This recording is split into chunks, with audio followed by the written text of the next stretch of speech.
My name is Karl Keller, and I'm the pastor of Walnut Grove Lutheran Church. And I've known Jose and Ivania ever since they arrived in Canada, and have been working with them to arrange to be able to stay in Canada, and have been working much more now when all of a sudden they received a deportation order. I was involved with him in trying to convince the judge that they should be able to stay. And of course, Jose and I gave a great presentation, we felt, and we were very convinced that we would win, but for some reason the judge just felt he needed to follow the law to the letter, and wasn't able to be able to say that he should stay.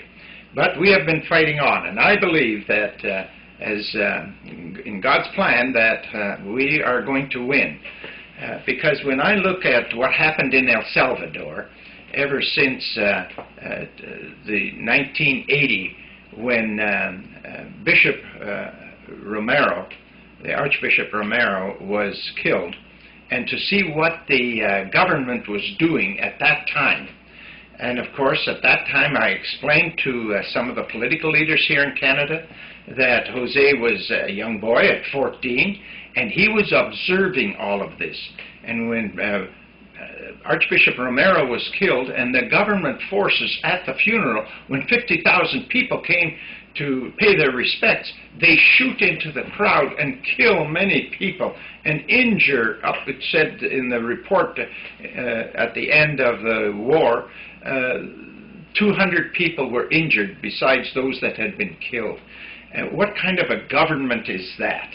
And then going on the next year, the Franco-Mexican agreement was signed by France and Mexico that the FMLN is a legitimate organization. And if they are a legitimate organization, they should be able to carry on, because it would only be through the FMLN that a peace agreement would be able to be signed, and that the people of El Salvador would be able to have some freedom. And unless there would be a peace agreement, there would be a government that would be very repressive. But what is rather unique about that agreement is that President Durante went to Europe to get support for his government. And he also met with President Mitterrand of France, asking him to get rid of that declaration. And President Mitterrand was very emphatic in saying that he would not get rid of that agreement. That was very legitimate, and he felt that the FMLN had formed as a result of the brutality of the government in El Salvador at that time. And if the government had not been so brutal, all of these factions in El Salvador would not have come together and formed the FMLN, knowing that they had to do something if there was going to be peace brought to El Salvador. And of course, seeing all of this from 1980 to 1985, when Jose finally joined the FMLN, he saw all this brutality that the government forces were giving to the people. And what else would he do? He couldn't be neutral, and so you had to choose. So he chose something that would make a difference for the country. And he chose the FMLN, and his job was to recruit people to come to the FMLN while he was at the university. And during that period of time, if they could get enough people recruited for the FMLN, then the government forces would have to sign a peace agreement. Not only were they targeting some of the students at the university, they were targeting the professors. The United Nations Truth Report at the end, after the peace agreement was signed, they discovered that there were groups of the professors at the university that were gathered together by the government forces and told them what they had to do, or they would be targeted, and what that meant was that they would be killed. Out of the 13 or 14 professors that had been gathered, 9 of them left the country and their position at the university immediately after that kind of a meeting. It just told something of the brutality of what was happening in El Salvador.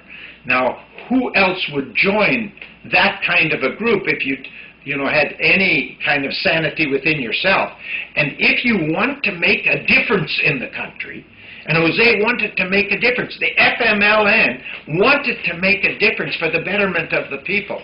And as a result of that, they were able then to sign a peace agreement in 1992.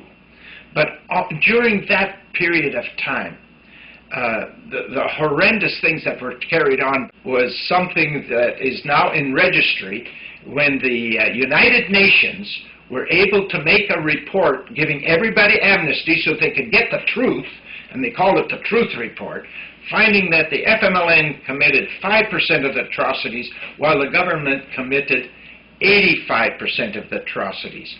Well, any person with any kind of sanity within themselves, if they had a choice, and they had to choose either ARENA or the FMLN, they would naturally choose the FMLN that's going to bring some peace to this land. And of course, that's exactly then what happened. And what's unique is that that peace still holds today. And so when we see some of the atrocities that took place, and let me give you an example of one of them. After this hit the airwaves in Canada, I received a call the next day from somebody in Vancouver who had written a book on Central America. 2 of the chapters were on El Salvador. And he began to tell me of a village, and I knew immediately what village he was going to be talking about, because it was in the Truth Report, and I had shared that with the judge. It was the village where the government forces came into this village. They gathered all the men together that evening and put them and locked them up in a room. They gathered the women together. They gathered the children together. And then next morning it says they tortured the men and then killed them. And then they took all the women out and they killed them. And then they took the children out and they killed all of the children. And he said that he visited that village. And what took place there, even so many years ago, was as raw today as if it had happened just recently. They were very, very much aware of what the government had done to them during the Civil War.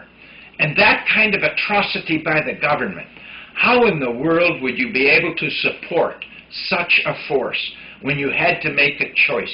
And so, to choose the FMLN, Jose did the right thing. What I want to encourage you as El Salvadorians, who are members of the FMLN, to speak up, to speak to the people in your area or your government officials, being able not to be afraid, because I believe if the precedent through the years has been that FMLN members were not supposed to stay in Canada. They were members of a terrorist organization. That doesn't sound like a terrorist organization to me. It sounds like the government forces were the real terrorist organization. But if we would be able to break that precedent, and I do believe that once that's broken, El Salvadorians following him should be able to stay in this country. And especially because the El Salvadorian government now is of the FMLN. Maybe you have some contacts back in El Salvador. And maybe some of your contacts or your people or your relatives would be able to contact the government there and to be able to explain this situation in Canada. And that the government there should either contact the Canadian government, Prime Minister Harper, or somebody of the other officials, but to make some kind of representation to the Canadian government, because they are the FMLN. And we even had Peter Kent from our government go there when he was inaugurated and installed as the president, and that government was installed as the official government of the country. So it doesn't make sense at all that this is happening the way it is. So if you can do something in that regard, I think that that could carry a lot of weight. We are going to continue to fight here. I am going to do everything that I can.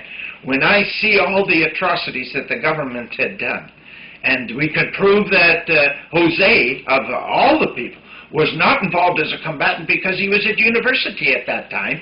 The agreement was signed in 1992 in January, and he did not graduate until July. And on top of that, he was also the representative of the student body to the university professors.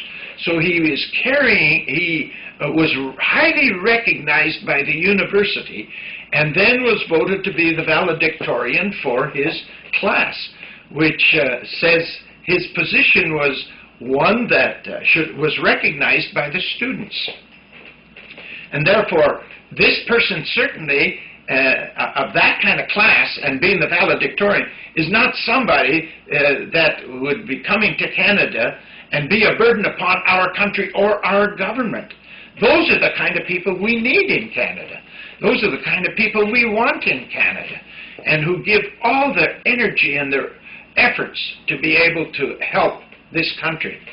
What is another thing? All these 13 years that they have been here in Canada, Jose has never been a burden to the government. Never once did he receive assistance in welfare or asking for help financially in some way. He always worked for what he has received. Even he paid all his own health care. The children, as Canadians, received health care as Canadians. But he and Ivania paid all their own health care, all of these years. So it doesn't seem as though this is somebody who wants to be a burden on this country. Instead, he is one that can help also, I believe, without a shadow of a doubt, that he is here just as he was in El Salvador to make a difference in that country, that he also wants to make a difference in this country and for the betterment of this country. I am one who also believes that Jose and Ivania and their family are in God's hands. And I believe as we pray, and I want to encourage you all to pray that God would move our government in such a way in order that Ivania and Jose would be able to stay in this country with their family. I really believe that they are in God's hand. I'm trusting that God is going to bring this to fruition, not only for Jose and Ivania's sake, but for all El Salvadorians that are going to follow them, for their sake as well. So this is my plan, and I am going to do everything, and I mean everything I possibly can, to help them as I have in the past. I want to do that for the future. And I pray that you would do as much as you possibly can as well. God bless you all. It was a privilege to be able to share with you this evening.